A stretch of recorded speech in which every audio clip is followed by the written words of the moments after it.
Welcome to Psychology the Daf. We are in Gemara, Eruvin, Daf Ayin Vav. And this Gemara talks about the calculations of the Dayana de Caesarea, of the judges of Caesarea. Caesarea, by the way, was a major city that after the Churban, it was a large Jewish center and also a very large academic center. It was named after the Caesar, and there was a great library there. Happens to also be where Rabbi Akiva, unfortunately, was executed. It also was the source of the uprising and many other things that happened over there in Caesarea. But it was a bustling center of Roman and Jewish life, a real metropolis.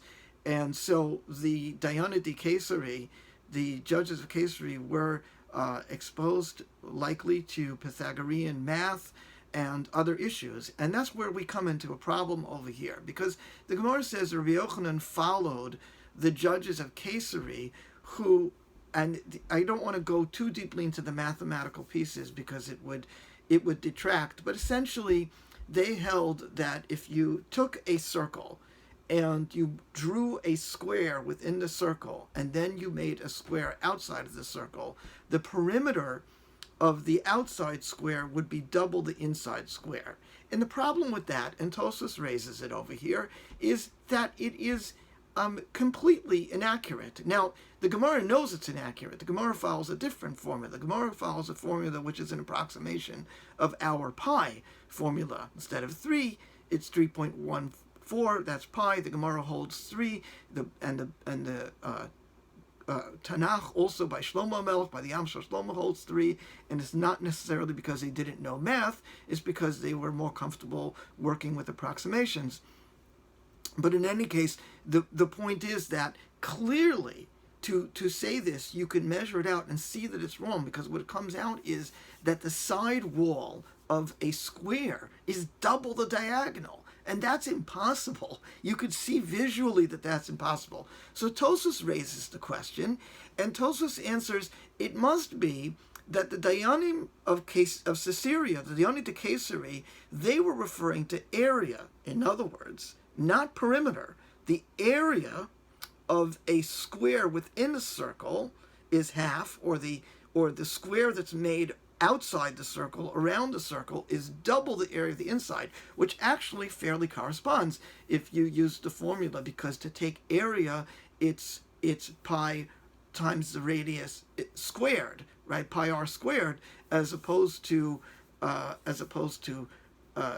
times the diameter. So there's a whole difference over here mathematically. And what Tosfos says basically is Rabbi Yoḥanan had this teaching from the Dayana de Caesarea, and just like, a 10th grade math student, confused the area with the perimeter. And that explains how the Dayana de Caesarea, which could not possibly have made such an obvious mistake, didn't make the mistake, because they were referring to area. But Rabbi Yoḥanan, though, what comes out from Tosfos is Rabbi Yoḥanan did make this mistake. And we have to ask ourselves, how could Rabbi Yoḥanan have made such an obvious mistake? I mean, if he literally took a stick and moved it around and drew in the earth a square and the diagonal and the wall, he would have been able to tell quite clearly that there's no way that the wall is double the diagonal. You really can't miss it. So what is the reason? And this becomes fascinating because it tells you of a certain kind of scholarly mode. It tells you that there are some scholars, not all obviously, but some scholars who are so involved in their Lomdus that they don't look out of the Sefer, so to speak. Now, in the times of Rabbi Yoḥanan, probably a lot of the Torah was oral, so he didn't look into a Sefer. But I mean, metaphorically, he was so involved in the Lomdus of it, he learned what the Dayana de Caesarea said, fine. He didn't test the hypotheses by actually drawing a circle and a square and a circle and seeing that it didn't work. And what does that remind you of? What it reminds me of is how at certain times in history, rabbinical authorities dealt with real life problems by trying to use Lomdus, and that's dangerous. And let me give an example of where that happened. In the early years, let's say in the 80s, of the growing awareness of sex abuse within the community, when Batei Din or Rabbanim became aware of perpetrators, they would respond as if it was a din Torah. And that led inadvertently to damage to the victims, inadvertent cover-ups, and tremendous damage to the point, of course, of pikuach nefesh to victims who suffered for years and years. And not only that, but allowing perpetrators to go from moisa to moisa. Now let's try to understand some of the cognitive distortions that led to that, even though in terms of Lomdus it makes sense. Okay, al pi halacha, we cannot trust the testimony of a young child. So if a young child claimed that a rebbe or teacher or a parent molested him or her, well, you don't trust the testimony of a young child. The person admits that he's sorry. Let's say we believed it. The person admits that he's sorry, and he did tshuva. So, if a person does tshuva, we accept them. We don't hold against a Baal tshuva anything they did in the past. So when we refer them to a new employee and to a new employer, and he's going to become an employee, well, we don't want to say lashon hara, right? Oh, and then it wasn't really penetration. So according to halacha, if there isn't the actual touching of the sexual organs, it's not considered a serious avera. So if it's a mild crime, well, it's not such a big deal, halachically speaking. And then, of course, it's mesira. It's one of the greatest taboos to give over a Jew to secular authorities, because he would be arrested and incarcerated, and in certainly throughout Jewish history, maybe less so now, but throughout Jewish history, going to jail was a very, very dangerous prospect for a Jew. And quite frankly, with the American penal system, it's probably also very dangerous. So all these halachas are technically true, but in a practical sense, they're completely inapplicable due to the realities of the situation. But it took time for the Rabbanim to come out of their Lomdus and look at the reality. Let's look at the reality. Okay, first of all, many perpetrators require treatment. That tshuva alone is not going to make them better. In fact, some perpetrators may never be able to control their urges, no matter how hard they try. And for them, certainly, they should never, ever be working with minors again. Okay, another one is, technically you can't trust the testimony of minors. That might be true in a halachic sense, but the potential severe communal dangers call for extra legal actions and considerations. You know what this would be compared to? Imagine if a 7-year-old saw that somebody put cyanide in a food factory, producing hundreds of cookies or thousands of cookies.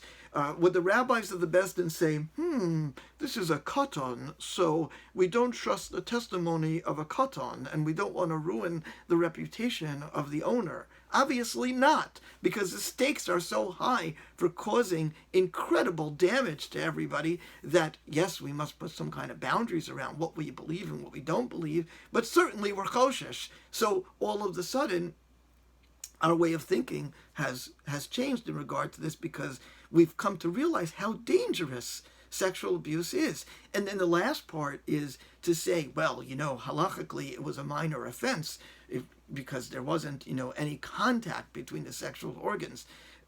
That, of course, is also false, because we know that trauma is completely subjective, and that there are sometimes relatively minor acts, like an adult exposing themselves to a minor, that can cause damage for years and years. Of course, it's true that sometimes there are very abusive sexual acts that don't cause as much damage. It depends on the personality of the child and the way in which the disclosure ultimately happened with adults, and many other factors, which we can't get into now. But the point is that the Lomdus doesn't apply to practical reality. That's the truth. It even relates today to COVID. I suspect that probably in a lot of ways the disbelief of the community toward COVID is because in terms of Lomdus, Shomer B'Sayim Hashem, it's a miyat. I mean, imagine if someone with corona drank from my cup. Oh, I say, listen, we hold it's batul b'shishim. I'll pour a little more water into the cup, and now I'll drink from it because it's batul b'shishim, because it's nullified. Well, that's absurd. But that kind of Lomdishe thinking organizes our reality. So it's really worthwhile to keep in mind this idea that sometimes you have to step out of the Lomdus and not commit that kind of error of squaring a circle or circling a square because it fits your kind of thinking. You have to be able to really look at the real world. And it's also important to keep in mind the words of Rav Kook in Shmona Kvatzim, Chelak Aleph, number 463. And I'm going to translate it in free form, but of course, again, you're welcome to look it up. The folk who live according to their instincts and are not learned are actually superior in many respects to the learned folk. In particular, their instinctive common sense, decency, and morality was not corrupted by the intricate, wearing, and too clever burdens of scholarship.